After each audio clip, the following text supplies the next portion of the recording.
Imagine, for instance, that Michael Jackson, before he died, said Jesus is Lord. Do you know, even if it were a mistake, he will win more souls than many crusades at once? Because a man of influence said something. Do not undermine the power of influence.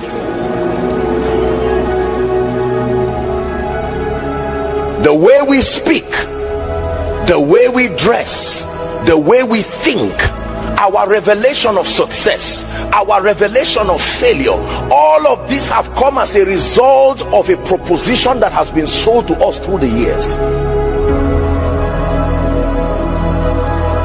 Are we blessed? I came from a very core evangelical background, and for many years our focus was, saving sinners, and that's very profitable. Please understand what I'm saying. But then we discovered that whilst individuals were getting saved, our territory was not safe. Because one person sitting in the corridor of power can manipulate a policy that seems to override the spiritual convictions of people. And I said, something is wrong with our theology. An intelligent God will not create this kind of system. And so I found out that in addition to evangelism, there was a dimension of influence that we had ignored. The sincere people who led us to Jesus Christ taught us that any desire for influence was carnal, any desire for influence was satanic. And so in our loyalty to the theology that we received, we ignored opportunities that will bring us to the lamplight for the sake of His majesty.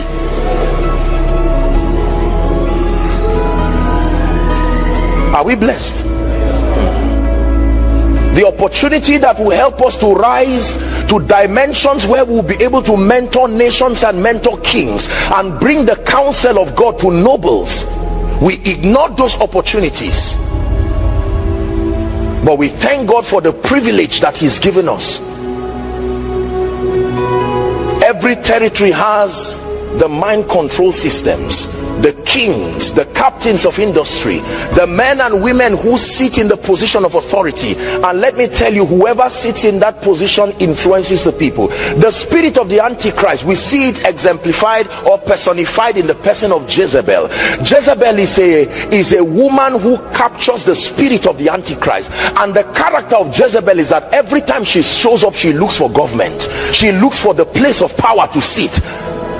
Because it is easy to frustrate the prophets of God when you are sitting with the king. Are we together? I believe that in my lifetime our generation will not disappoint God. I believe that we are that generation in the name of Jesus that will cause the counsel of God to be established first in the hearts of men, but the system will know that there are witnesses who walked upon this earth.